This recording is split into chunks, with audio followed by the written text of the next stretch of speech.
اعوذ باللہ من الشیطان الرجیم، بسم اللہ الرحمن الرحیم۔ آج کا جو ہمارا ٹاپک ہے وہ ہے مدارس کی منزل، مدینہ مدینہ۔ قرآن مجید کے الفاظ بھی نور، اس کے معنی بھی نور۔ حیرانی ہوتی ہے ان مسلمانوں پر جن کے دل میں قرآن مجید سمجھنے کا شوق نہیں۔ وہ یہ نہیں جاننا چاہتے کہ ان کے رب تعالیٰ نے ان سے کیا باتیں فرمائی ہیں۔ قرآن مجید کی ہر آیت محبت کا جام ہے۔ قرآن مجید کا ہر مضمون کامیابی کا راز ہے۔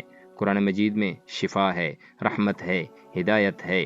کاش ہر مسلمان عزم باندھ لے کہ وہ روزانہ کچھ وقت قرآن مجید کی پاکیزہ اور نورانی صحبت میں گزارے گا، اور کم از کم روزانہ ایک آیت مبارکہ کو سمجھنے کی کوشش کرے گا۔ دینی مدارس ہر سال کے اختتام پر امت مسلمہ کو قرآن مجید سمجھانے والا علماء کرام عطا کرتے ہیں۔ اب تو ماشاءاللہ یہ تعداد ہر سال ہزاروں تک پہنچ جاتی ہے۔ مدارس کا تعلیمی سال رمضان المبارک کے فوراً بعد شوال میں شروع ہو جاتا ہے، اور رمضان المبارک سے کچھ پہلے شعبان کے آغاز میں ختم ہوتا ہے، اور یوں شعبان کے مہینے میں امت مسلمہ کو نئے علماء، نئے مفتی، نئے فضلاء ملتے ہیں، جو کہ ان مدارس کا امت مسلمہ پر ایک ناقابل فراموش احسان ہے۔ ان مدارس کو کوئی حکومت نہ تو فنڈ دیتی ہے اور نہ ان کو وہ عزت دیتی ہے جس کے وہ حقدار ہیں۔ ایک زمانہ تھا جب مسلمان حکمران مدارس کی تعمیر اور مدارس کی خدمت کو اپنی لازمی ذمہ داری سمجھتے تھے۔ سلجوقیوں کے دور حکومت میں ایک سلجوقی وزیر نظام الملک طوسی رحمۃ اللہ علیہ بہت عظیم الشان مدارس قائم کیے، اور ان مدارس کی ایسی خدمت کی کہ آج تک اس کا تذکرہ کیا جاتا ہے، اسے یاد رکھا جاتا ہے۔ ان اسلامی سلطنتوں میں مدارس کے علماء کرام کی عزت عمراء اور کمانڈروں سے بڑھ کر تھی، اور خود مسلمان سلاطین ان مدارس میں باادب حاضر ہوتے تھے۔ پھر زمانہ بدل گیا، نہ مسلمان سلاطین رہے نہ نظام خلافت۔ مسلمانوں نے جہاد چھوڑا تو زمین ان سے روٹھ گئی، اور آسمان نے بھی اپنے تیور بدل لیے۔ 1200 سال تک مسلمانوں سے مار کھانے والے صلیبی غالب آ گئے، اور انہوں نے دنیا کو ظلم اور اندھیرے سے بھر دیا۔ اللہ تعالی حضرات علماء کرام کو جزائے خیر عطا فرمائے۔ انہوں نے غلامی کے دور میں بھی اپنے دل و دماغ کو غلام نہ بننے دیا۔ وہ قرآن مجید کے علوم کی حفاظت کے لیے زیر زمین غاروں، کچی مساجد اور درختوں کی چھاؤں میں مدرسے کھول کر بیٹھ گئے۔ حضرت آقا مدنی صلی اللہ علیہ وسلم کا ایک لقب النبی الامی ہے۔ اس لقب کی نسبت سے امت میں اس طرح منتقل ہوئی کہ دین کا علم کسی کاغذ قلم عمارت اور معاوضے کا محتاج نہ رہا، اور اصل علم سینوں میں محفوظ رکھنے کا امت میں ذوق پیدا ہوا۔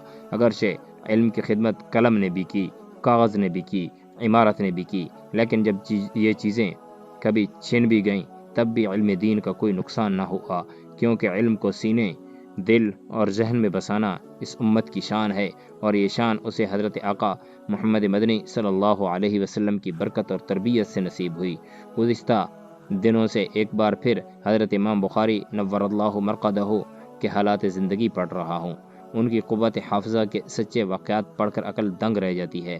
بچپن ہی میں قرآن مجید حفظ کر لیا، اور 10 سال کی عمر میں حدیث شریف یاد کرنے کا سلسلہ شروع فرما دیا۔ اندازہ لگائیں 10 سال عمر ہی کیا ہوتی ہے۔ اس عمر کے بچے تو درست جملے تک نہیں بول سکتے، مگر حضرت امام محمد بن اسماعیل بن مغیرہ یعنی امام بخاری اس عمر میں احادیث مبارکہ سند اور متن کے ساتھ یاد کر رہے تھے۔ 16 سال کی عمر میں حضرت امام بخاری خود مکمل عالم، محدث، مصنف اور استاد بن چکے تھے۔ ہزاروں احادیث مبارکہ ان کو یاد تھیں۔ وہ کاغذ و قلم کی مدد لیے بغیر ایک ہی مجلس میں ہزاروں احادیث مبارکہ زبانی سنا اور لکھوا دیا کرتے تھے۔ اللہ تعالیٰ نے ان کی یہ محنت قبول فرمائی، اور ان سے حدیث شریف کی سب سے بلند پایا اور سب سے مستند کتاب صحیح بخاری لکھوانے کا کام لے لیا۔ ایسا کام جو صدیوں سے زندہ ہے، روشن ہے، اور حضرت امام کا نہ رکنے والا صدقہ جاریہ ہے۔ آج تمام دینی مدارس میں آخری سال کے طلباء کو بخاری شریف پڑھائی جاتی ہے، اور جب وہ بخاری شریف پڑھ لیتے ہیں تو انہیں عالم اور فاضل کی سند دے دی جاتی ہے، اور بخاری شریف کے توسط سے ان کی علمی سند سیدھی مدینہ تک پہنچتی ہے، حضرت آقا مدنی صلی اللہ علیہ وسلم تک پہنچتی ہے۔ اہل علم فرماتے ہیں کہ امام بخاری نے 6 لاکھ احادیث میں سے چھانٹ کر 7275 احادیث مبارکہ منتخب کی۔ ان 7275 احادیث مبارکہ کو اپنی کتاب صحیح بخاری کا حصہ بنایا، اور اس میں اس قدر محنت اور اہتمام سے کام لیا کہ ہر حدیث شریف لکھنے سے پہلے غسل فرماتے، 2 رکعت نماز ادا کرتے، پھر ایک حدیث یا ایک باب لکھتے۔ اس طرح 16 سال کے عرصے میں آپ نے یہ کتاب مکمل فرمائی۔ حیرت کی بات ہے کہ یہ تمام احادیث سند اور متن کے ساتھ امام صاحب کو زبانی یاد تھیں، جبکہ آج یہ عالم ہے کہ کسی مسلمان کو 7 احادیث بھی متن اور سند کے ساتھ یاد نہیں ہوتی۔ مسلمانوں کو چاہیے کہ احادیث مبارکہ کو یاد کرنے کی کوشش کیا کریں۔ یہ حضرت آقا مدنی صلی اللہ علیہ وسلم کی وہ محبت بھری، حکمت بھری اور نور بھری باتیں ہیں جو آپ نے اپنی امت سے فرمائی ہیں۔ دینی مدارس میں بخاری شریف کے اختتام پر ختم بخاری کے جلسے کا رواج بھی پڑ گیا ہے۔ دارالعلوم دیوبند، مظاہر علوم سہارنپور میں تو 10,000 افراد ختم بخاری کے اجتماع میں شریک ہوتے تھے۔ مجمع اتنا ہوتا تھا کہ مسجد اور مدرسہ کے ساتھ ساتھ اس کے آس پاس کی گلیاں اور رستے بھی لوگوں سے بھر جاتے تھے۔ پھر جس طرح عام لوگوں کی عادت ہے، ان اجتماعات میں کچھ منکرات بھی داخل ہو گئے۔ تب ان مدارس کے حضرات اکابر نے ختم بخاری شریف کا اجتماع بند کر دیا، مگر ہمارے ہاں پاکستان میں اکثر دینی مدارس شرعی احکامات کا خیال رکھتے ہوئے ختم بخاری شریف کا اجتماع رکھتے ہیں، اور ان اجتماعات میں حضرات اکابر علماء کرام بخاری شریف کی حدیث کا مفصل درس دیتے ہیں۔ ابھی رجب کے مہینے میں ختم بخاری کے اجتماعات اکثر جگہ رجب کے مہینے میں ہوئے ہیں۔ اگر آپ کو کسی اجتماع میں شرکت کا موقع ملا تو درس حدیث سننے جائیں۔ بات دور نکل گئی۔ عرض یہ کر رہا تھا کہ جب صلیبیوں کا اس دنیا پر غلبہ ہوا تو انہوں نے اسلامی حکومتیں ختم کر دیں، بڑے بڑے مدارس بند ہو گئے، مگر چونکہ دین کا علم سینوں میں موجود تھا تو حضرات علماء کرام نے اپنی استطاعت کے مطابق جہاں بن پڑا مدرسہ قائم کر دیا۔